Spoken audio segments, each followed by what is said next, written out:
दर्शकगण, श्रोतागण, भाइयों और बहनों, मातृशक्ति को नमन।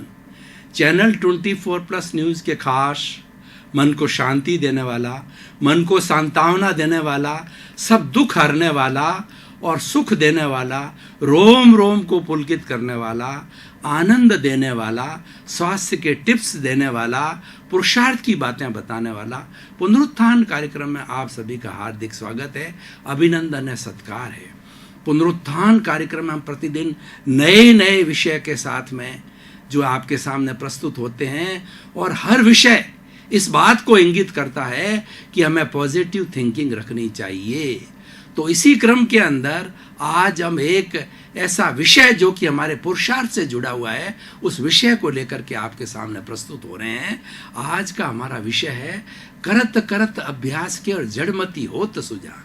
बहुत ही सुंदर विषय है और मेरा मनपसंद विषय है। मैं कोशिश करूंगा इसकी सांगोपांग व्याख्या करने की और उम्मीद करता हूं आपको आनंद आएगा। एक पूरा दोहा है, करत करत अभ्यास के जड़मति होत सुजान, रसरी आवत जान के और सल पर पड़त निशान। ये दोहा इस प्रकार बना कि पुराने जमाने के अंदर कुएं बहुत गहरे होते थे और पुराने जमाने में ये मशीनरी, पंप वगैरह नहीं थे। लोग ऊंटों की सहायता से और बैलों की सहायता से जो है वो टेपर ढाल दे करके और पानी को चड़स के माध्यम से निकाला करते थे।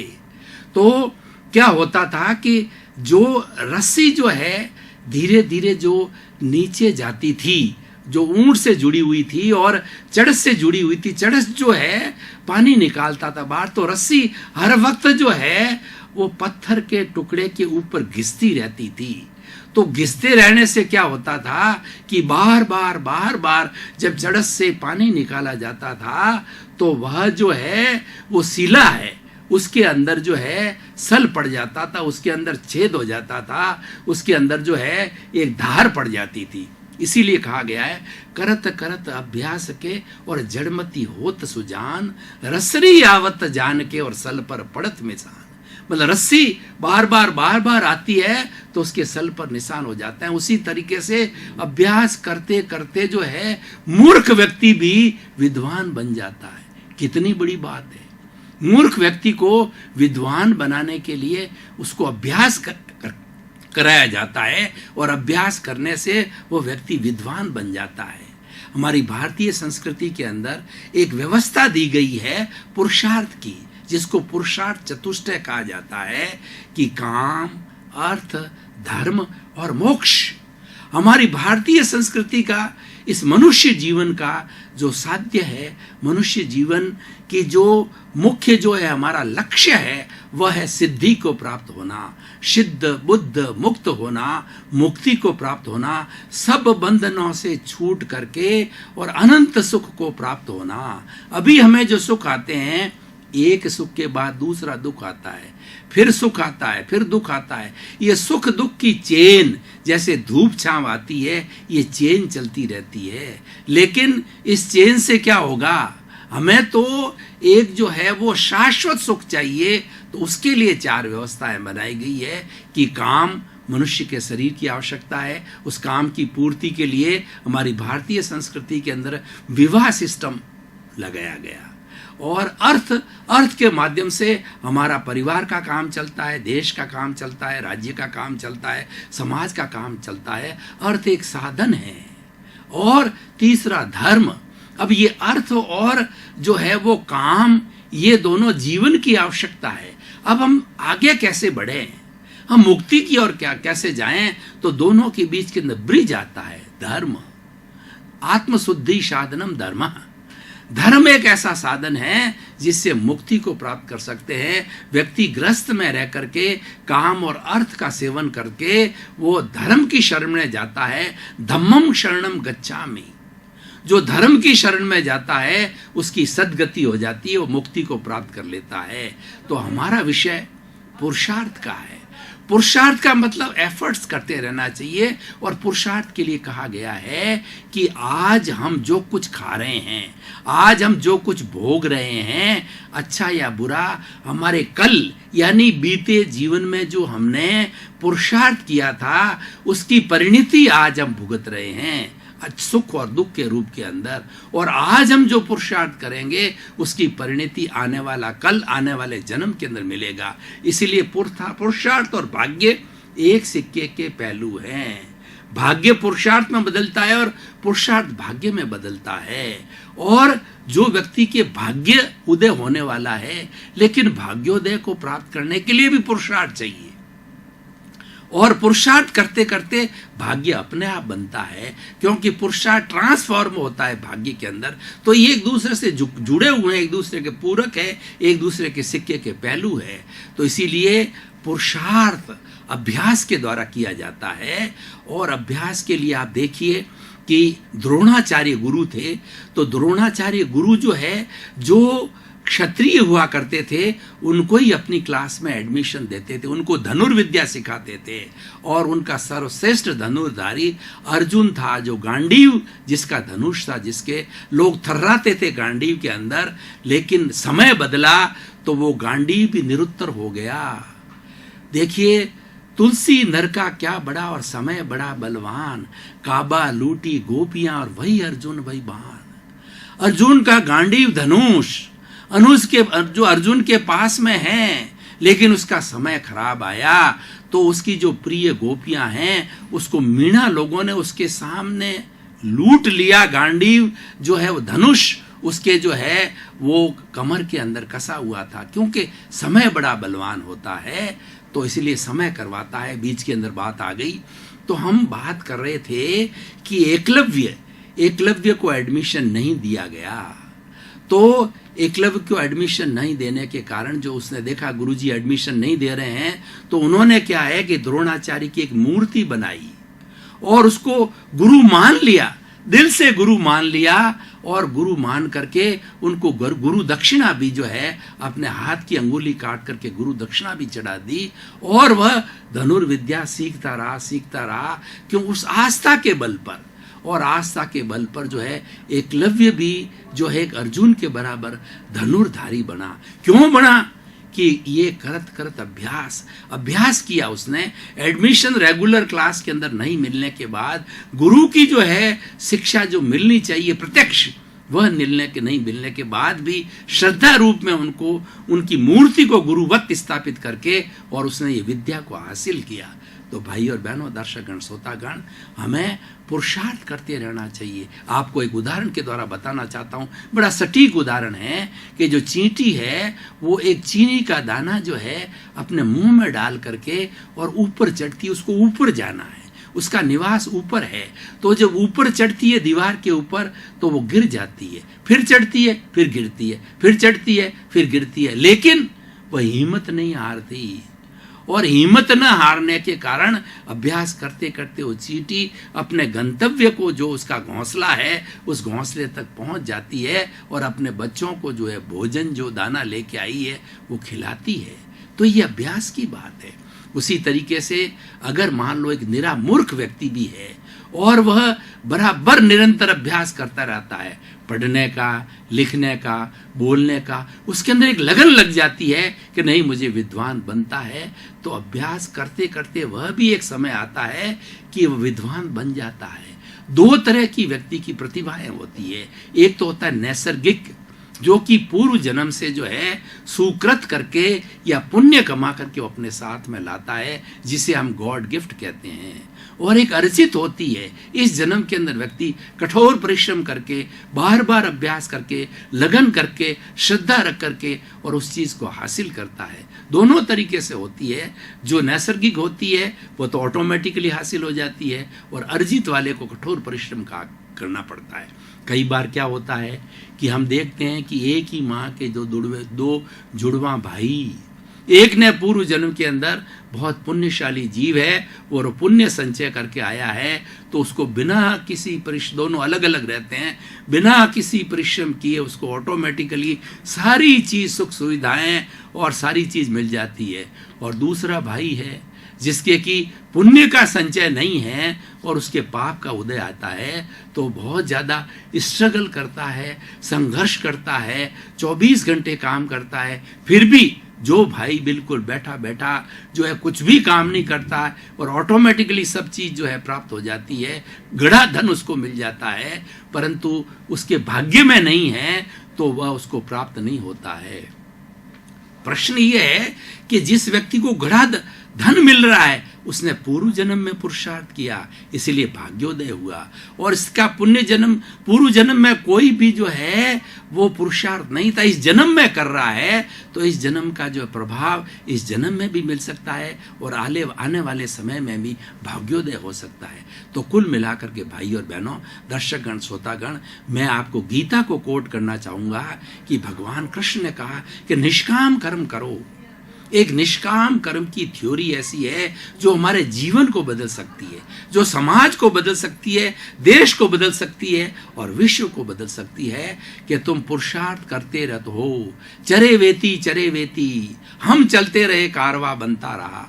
आप चलते रहो, पुरुषार्थ करते रहो, लोगों का संजोग अपने आप आपको व्यवस्थित शक्ति संजोग मिलाएगी और आपको सफलता मिल जाएगी। आपका तो दृढ़ संकल्प होना चाहिए अपने लक्ष्य के प्रति, तो निश्चित रूप से आपको सफलता मिलती है। तो देखिए कि व्यक्ति पुरुषार्थ करता रहता है तो उसको लक्ष्य और उसको मंजिल और उसको सफलता अवश्य प्राप्त होती। निष्काम कर्म की बात कर रहे थे तो कृष्ण ने गीता के अंदर कहा कि व्यक्ति अगर रिजल्ट ओरिएंटेड हो जाता है, अगर फल की इच्छा करने लग जाता है तो वह कर्म निष्काम नहीं रहता है।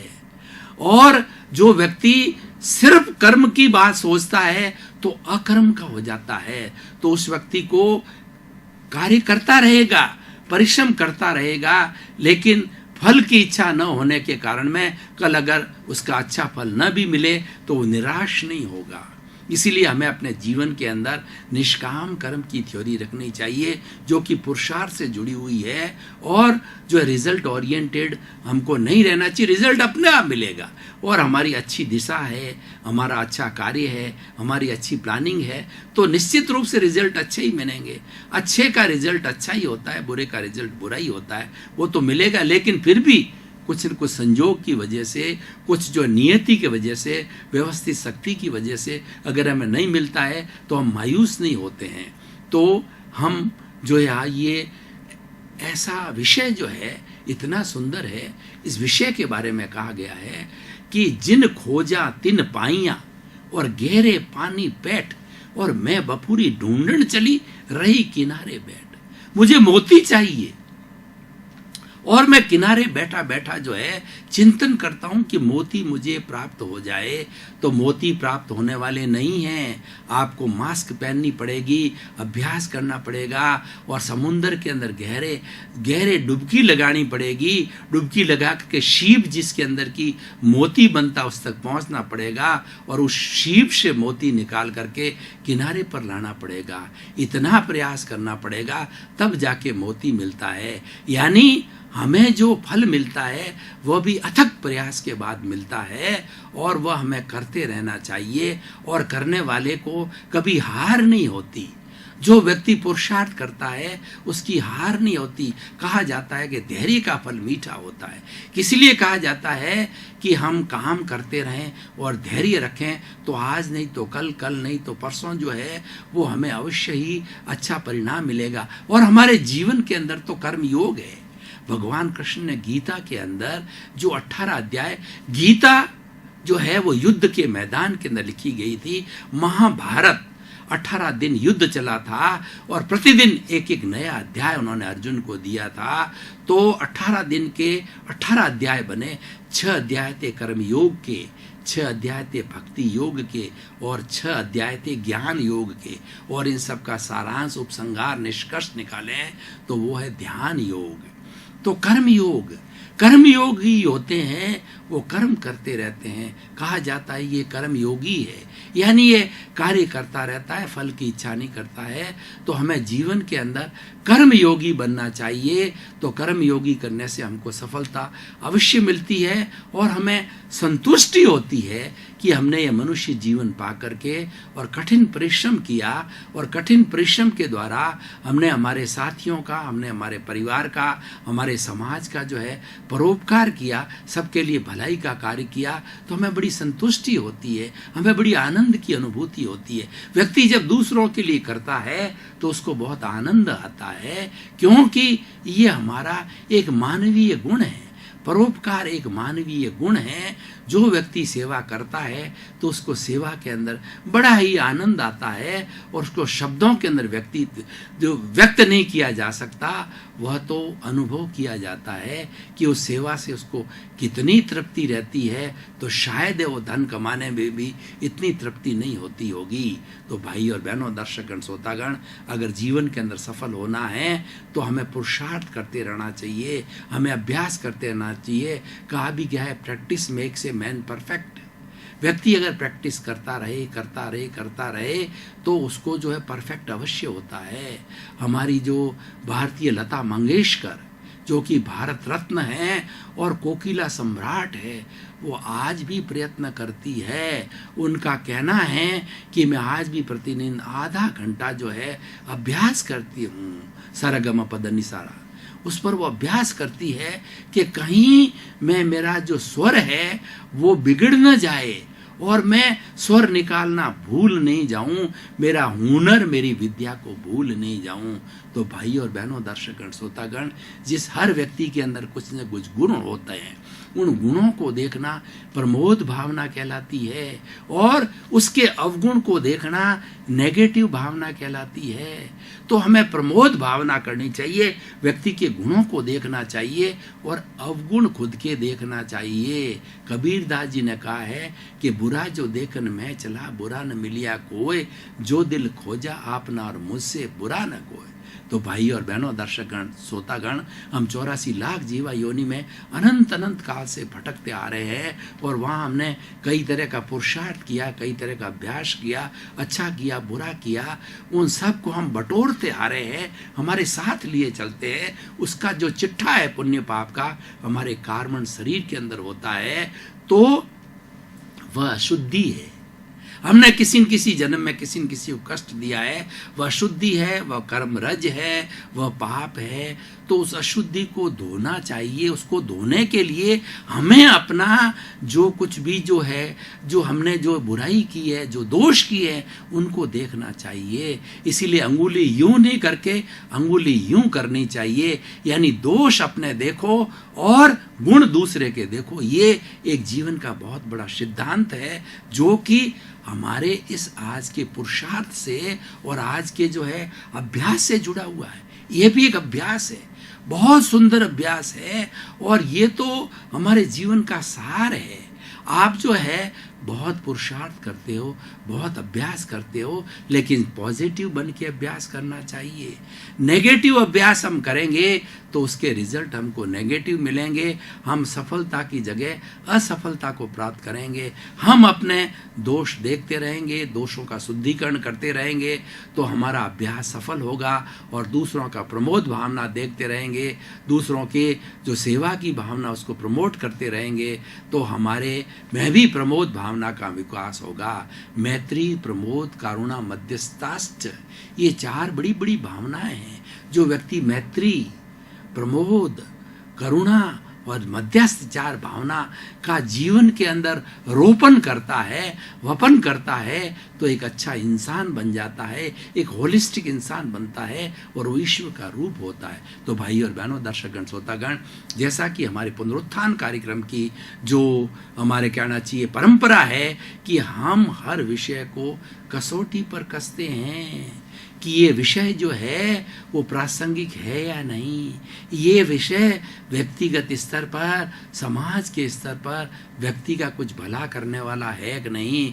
व्यक्ति को लाभ मिलने वाला है कि नहीं, इसकी रिलीवेंस है नहीं है। तो मैं कहना चाहता हूँ, खास करके मेरे युवा बंधुओं को, मेरा जो मुख्य कार्य है वो युवा बंधुओं को समर्पित है दर्शकगण, श्रोतागण, भाई और बहनों, आपका बहुत बहुत धन्यवाद। पुनरुत्थान कार्यक्रम देखते रहिए। पुनरुत्थान कार्यक्रम में प्रतिदिन नए नए विषय, धर्म दर्शन के विषय, विज्ञान के विषय और दूसरा बोध के विषय आपको मिलते रहेंगे। और आप लोगों को भी जो है प्रमोट कीजिए कि पुनरुत्थान कार्यक्रम देखें। हम चाहते हैं कि व्यक्ति बदले, व्यक्ति में परिवर्तन आवे। सर्वे भवन्तु सुखिनः, सर्वे भवन्तु निरामया। इसी क्रम में आपका जीवन आनंदमय हो, मंगलमय हो, सफल हो, सुखमय हो। आपके प्रति मंगल।